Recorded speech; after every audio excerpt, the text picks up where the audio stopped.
പ്രേക്ഷകർക്ക് അറിയാം, ഇന്ത്യയിൽ നിന്ന് വിദേശത്തേക്ക് പഠിക്കാൻ പോകുന്നവരിൽ 4% ആളുകൾ കേരളത്തിൽ നിന്നാണ് എന്ന് ഒരു ഔദ്യോഗികമായ കണക്കുണ്ട്. 4%ആണോ എന്നാണ് എൻ്റെ സംശയം. വിദേശ നാട്ടിലേക്ക് വലിയ ഉന്നത വിദ്യാഭ്യാസത്തിനായി പോയാൽ അവിടെ പഠനം കഴിയുമ്പോൾ ജോലി കിട്ടും. അങ്ങനെ ഒരുപാട് സാഹചര്യം ഉള്ളതുകൊണ്ട് പല ആളുകളും വിദേശ നാടുകളിലേക്കൊക്കെ കടക്കുകയാണ്. UK-ക്കും അമേരിക്കയ്ക്കോ കടന്നു പോകുന്ന, ഓസ്ട്രേലിയയ്ക്ക് പോകുന്ന, കാനഡയ്ക്ക് പോകുന്ന ആളുകളുടെ എണ്ണം കൂടിക്കൂടി വരുന്ന സമയത്താണ് കേരളത്തിൽ പ്രൈവറ്റ് യൂണിവേഴ്സിറ്റി വരാനുള്ള തയ്യാറെടുപ്പുകൾ സർക്കാർ തുടങ്ങിക്കഴിഞ്ഞു എന്ന വാർത്ത വരുന്നുണ്ട്. സ്വകാര്യ സർവകലാശാല ഗവൺമെൻറ് നിയന്ത്രണത്തിലായിരിക്കുമെന്ന് മന്ത്രി ഡോക്ടർ ആർ ബിന്ദു ഇന്ന് പറയുന്നുണ്ടായിരുന്നു. എന്തായാലും കരട് ബില്ലും തയ്യാറായി കഴിഞ്ഞുവെന്ന് ഇന്ന് 24-നോട് ഡോക്ടർ ആർ ബിന്ദു സമ്മതിക്കുകയും ചെയ്തു. എന്നാൽ ഈ സ്വകാര്യ സർവകലാശാലകൾ വരുന്നതിൽ അതൃപ്തി രേഖപ്പെടുത്തി SFI ഇന്ന് രംഗത്ത് വന്നു. ഒരുപക്ഷേ വിദേശ സർവകലാശാലകളിലേക്ക് ഉന്നത വിദ്യാഭ്യാസം ചെയ്യാൻ നമ്മുടെ ആളുകൾ കൂട്ടമായി ഒഴിഞ്ഞു പോകുന്ന ഒരു കാലത്ത് ഇങ്ങോട്ട് പ്രൈവറ്റ് യൂണിവേഴ്സിറ്റി കൊണ്ടുവരുന്നു എന്നുള്ളത് നല്ല കാര്യമായിട്ട് മാത്രമേ നമുക്ക് കാണാൻ കഴിയൂ. പക്ഷേ മുൻകാലങ്ങളിൽ ഇതിനെതിരെ സമരം ചെയ്ത SFIക്ക് കടുത്ത ആശങ്ക ഇക്കാര്യത്തിലുണ്ട് എന്നാണ് നമ്മൾ മനസ്സിലാക്കുന്നത്. പ്രഖ്യാപിക്കപ്പെടുന്ന പദ്ധതികൾക്ക് പണം കണ്ടെത്താൻ കഴിയാതെ വന്നതോടെയാണ് വിവിധ മേഖലകളിൽ സ്വകാര്യ നിക്ഷേപം പ്രോത്സാഹിപ്പിക്കാൻ സർക്കാർ തീരുമാനിച്ചത്. ഇതുവരെ ഇടതു സർക്കാർ സ്വീകരിച്ച നയസമീപനങ്ങൾക്ക് വിരുദ്ധമാണ് പുതിയ തീരുമാനമെന്നാണ് ഉയരുന്ന ആക്ഷേപം.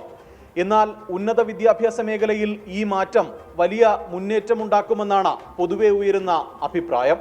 പുതിയ സ്വകാര്യ സർവകലാശാലകൾ അനുവദിക്കുന്നതിലൂടെ കേരളത്തെ ഉന്നത വിദ്യാഭ്യാസ ഹബ്ബാക്കി മാറ്റുകയാണ് സർക്കാർ ലക്ഷ്യം. ശക്തമായ നിയന്ത്രണത്തിലായിരിക്കും പ്രവർത്തനം.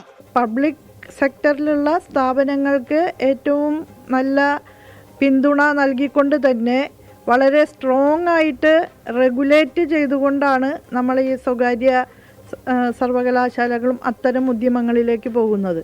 ഗവൺമെൻറ്റൽ കൺട്രോൾ ശക്തിപ്പെടുത്തിക്കൊണ്ട് സ്ട്രോങ് ആയ റെഗുലേഷൻസ് ഉറപ്പാക്കിക്കൊണ്ടൊക്കെ തന്നെയാണ് അത് അനുവദിക്കുക. ചില സ്വകാര്യ സർവകലാശാലകൾ സർക്കാരുമായി ചർച്ച നടത്തി. പ്രത്യേക സ്ഥലം കണ്ടെത്താതെ മെച്ചപ്പെട്ട അടിസ്ഥാന സൗകര്യമുള്ള സ്ഥാപനങ്ങളായിരിക്കും സർവകലാശാലാ കേന്ദ്രങ്ങളായി മാറുക.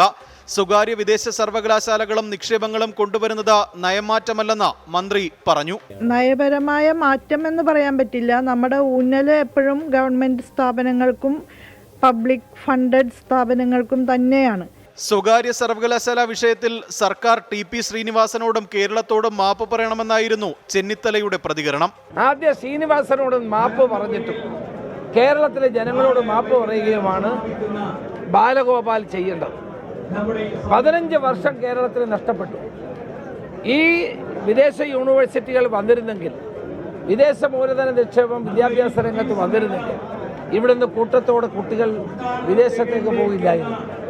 അപ്പോൾ സ്വകാര്യ മേഖലയ്ക്ക് പ്രാധാന്യം കൊടുക്കാൻ ഇപ്പോഴെങ്കിലും ബോധോദയം ഉണ്ടായതിന് സർക്കാരിന് നല്ല നമസ്കാരമാണ് എനിക്ക് പറയാൻ. ഇതിനിടെ വിദേശ സർവകലാശാല പ്രഖ്യാപനത്തിൽ ആശങ്കയുമായി SFI രംഗത്ത് വന്നു. ഞങ്ങളുടെ ആശങ്ക അകറ്റുന്നതാണ്. കാരണം സർക്കാർ അതിൻ്റെ അകത്തൊരു നിയന്ത്രണം വെക്കും എന്ന് തന്നെയാണ് പ്രതീക്ഷ. അല്ലെങ്കിൽ ഞങ്ങൾക്ക് വലിയ ആശങ്കയുണ്ട്. സ്വകാര്യ സർവകലാശാല കടന്നു വരുന്നതുമായി ബന്ധപ്പെട്ട് വലിയ ആശങ്കയുണ്ട്. പക്ഷേ ഈ പറഞ്ഞതുപോലെ അത് നടപ്പിലാക്കുമ്പോൾ സർക്കാർ അതിൻ്റെ അകത്ത് കൃത്യമായിട്ടുള്ള ഒരു നിയന്ത്രണം നടപ്പിലാക്കണമെന്ന് ഞങ്ങൾ ആവശ്യപ്പെടും. സേവന മേഖലയിലും വിദ്യാഭ്യാസ മേഖലയിലും സർക്കാർ സ്വകാര്യ നിക്ഷേപം പ്രോത്സാഹിപ്പിക്കുന്നുവെന്ന വിമർശനങ്ങൾക്കാണ് മന്ത്രിയുടെ മറുപടി. ബജറ്റിൽ പ്രഖ്യാപിച്ച നടപടികളുമായി മുന്നോട്ടു പോകാൻ തന്നെയാണ് സർക്കാർ തീരുമാനം. SFI ഉയർത്തുന്ന ആശങ്കയും പ്രതിപക്ഷ പരിഹാസവും കാര്യമാക്കേണ്ടെന്നാണ് പൊതുധാരണ. തിരുവനന്തപുരത്ത് നിന്നും MG പ്രതീഷ്, 24.